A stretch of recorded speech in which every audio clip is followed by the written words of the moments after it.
Hola, en esta ocasión te traigo un ejemplo de cómo realizar el esquema y la redacción para la PC1 en el curso de redacción, comprensión y redacción de textos 1. Como te pongo aquí en la parte superior, este es un ejemplo de esquema y redacción de PC1, pero si tú vas a presentar estas tareas, yo te recomiendo utilizar el formato oficial. Aquí solamente vemos una hoja sencilla, simple, en donde se aprecia tanto el esquema como la redacción. Así que utiliza tu formato oficial y coloca la información en los espacios correspondientes. Empezamos.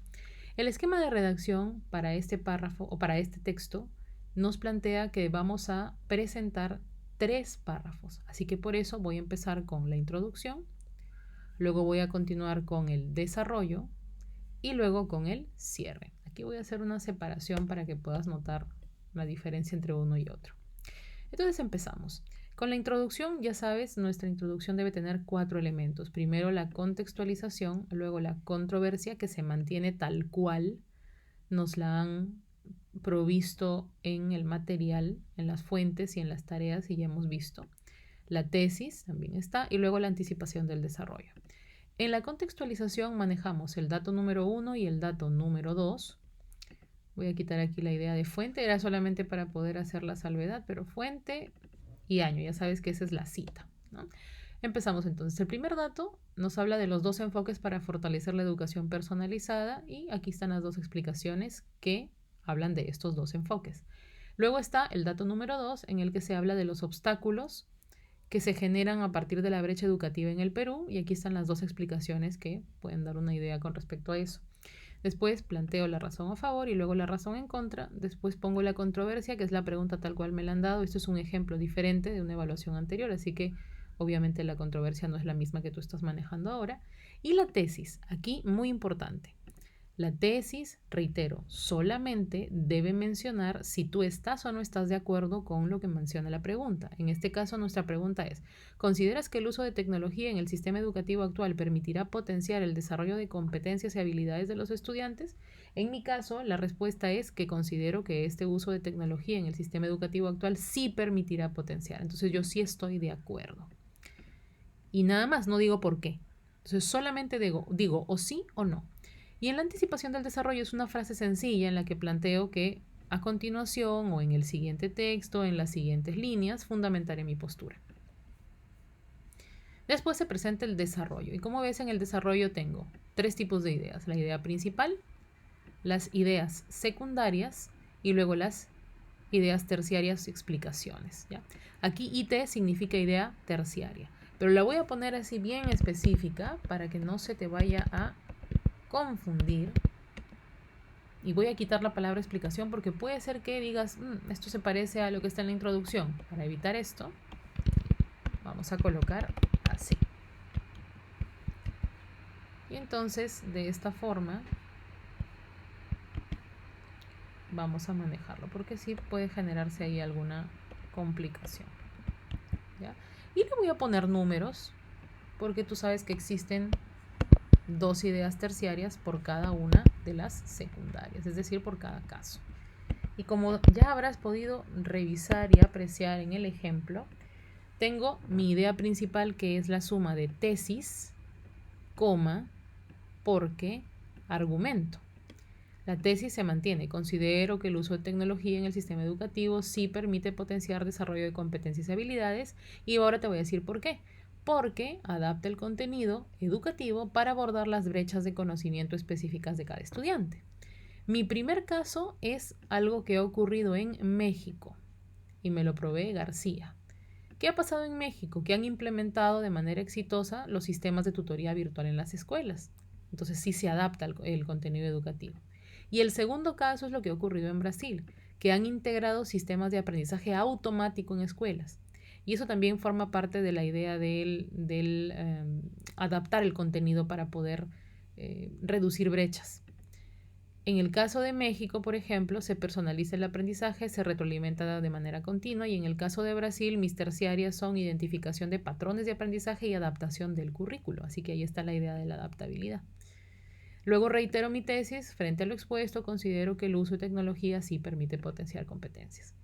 Esto es lo que yo estoy planteando. Como ves, los casos son ejemplos de la misma naturaleza, experiencia de países, son representativos porque los puedo identificar y mencionarlos de manera muy clara y tienen evidencia de que están desarrollando lo que yo digo en mi argumento, adaptar el contenido educativo para abordar brechas de conocimiento, para que la persona aprenda.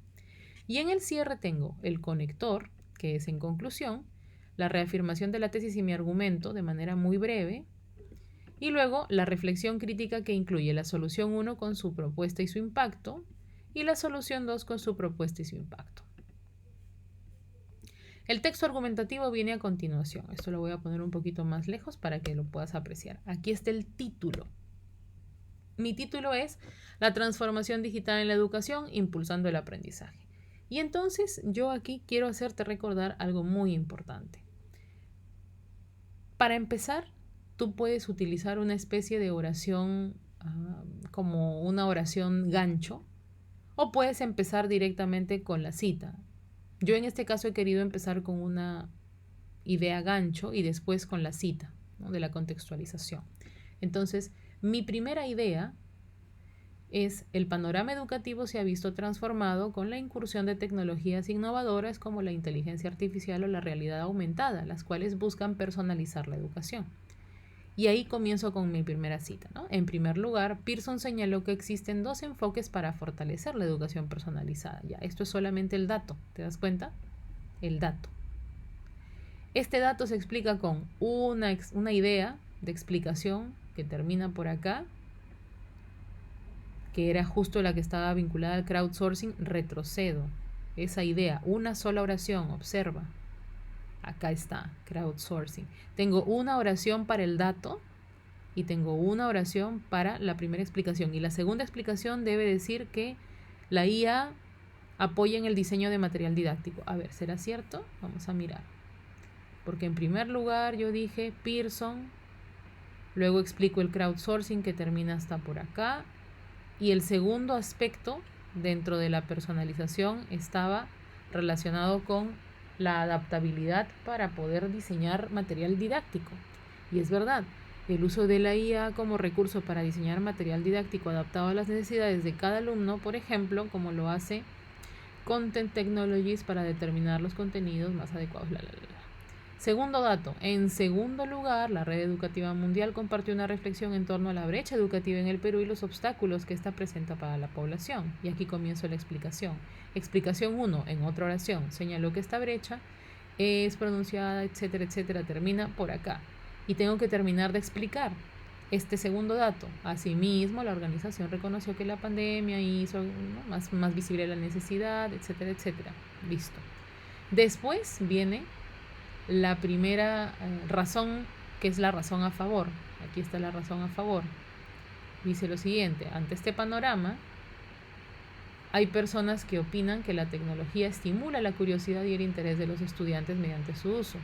Y aquí te tengo que mencionar la idea contraria, ¿no?, la razón en contra. No obstante, otro grupo de ciudadanos considera que el uso de estas herramientas contribuye a la pérdida de habilidades básicas y conocimientos fundamentales. Con esto yo he terminado mi contextualización. Hasta aquí, ¿no? Y luego continúa la controversia. Entonces tengo que presentártela. Así surge la siguiente controversia. ¿Consideras que el uso de tecnología? Bueno, la pregunta que tú tienes acá. Después viene mi tesis. En cuanto a ese interrogante, considero que su uso permitirá potenciar el desarrollo de competencias y habilidades de los estudiantes. Es decir, considero que sí, pues, ¿no? Y viene mi anticipación. Después de ello, yo estoy dejando un espacio para que se note que todo esto anterior es un solo párrafo. Como ves, no hay ninguna subdivisión, no hay separación, no he cambiado oraciones, no he unido ideas. Cada idea del esquema, y lo vamos a contar, tengo 1, 2, 3, 4, 5, 6, 7, 8, 9, 10, 11 oraciones debo tener en mi primer párrafo, que es la introducción. Voy a revisar. Aquí tengo 12. ¿Por qué? Porque he utilizado una oración gancho. Ya, listo, esta de acá no la contamos. Es como una especie de oración funcional, como cuando señalas para presentar los casos una pequeña oración entre la idea principal y la primera idea secundaria que pueden ocurrir, ¿no? Entonces, ¿qué voy a hacer? Voy a contar desde el primer dato. Dato número 1, una oración. Explicación 1, oración 2, termina aquí. Explicación 2, oración 3, termina por aquí. Segundo dato, 4. Explicación 1 del dato 2, 5. Explicación 2 del dato 2, 6. Después, a favor, 7. En contra, 8. Controversia, 9. Tesis, 10. Anticipación, 11. Y ahí están las 11 oraciones. Todo está en su sitio. En el caso del párrafo de generalización tengo la oración de la idea principal 1, el caso número 1, oración 2, las dos ideas terciarias, oración 3 y 4, segunda idea secundaria que es el caso 2, oración 5, las dos ideas terciarias del caso 2, 6 y 7, y luego la reafirmación de la tesis al final, 8 oraciones. Vamos a ver. La primera oración tiene tesis, coma, porque, argumento. Aquí parece que hubo un problema. Permitirá adaptar el contenido educativo para abordar brechas. Esta es una oración de enlace, por ejemplo. Con el objetivo de justificar el argumento se presentarán dos informaciones importantes. La puedes usar, por supuesto, pero también puedes sencillamente obviarla y pasar en primer lugar. Esta oración es como una oración de bisagra, solamente para que puedas pasar de forma fluida de la idea principal a la secundaria. Entonces comenzamos con, en primer lugar, mi primer caso, el caso de México. En primer lugar, García destacó la implementación exitosa de sistemas de tutoría virtual en escuelas de México. Ya está. Entonces, mi idea terciaria número 1 culmina por acá. Mi idea terciaria número 2 está por aquí. Y ahí está. Yo tengo dos ideas bien desarrolladas con detalle con respecto al caso número 1 que pasó en México. Y el caso de Brasil se presentó como, en segundo lugar, Naciones Unidas presentó los resultados del proyecto de integración de sistemas de aprendizaje automático en escuelas de Brasil. Dos ideas terciarias para eso. Primera idea terciaria, bien detallada. Segunda idea terciaria para explicar el caso Brasil. Perfecto. Y después, el cierre. Por lo expuesto, reafirmo mi tesis. Y en el caso de la conclusión, también, mi primera oración tiene que ser la suma de el nexo de conclusión o de cierre con la tesis y luego la versión sencilla del argumento en la primera oración. La segunda oración puede ser una oración enlace como esta, ¿no?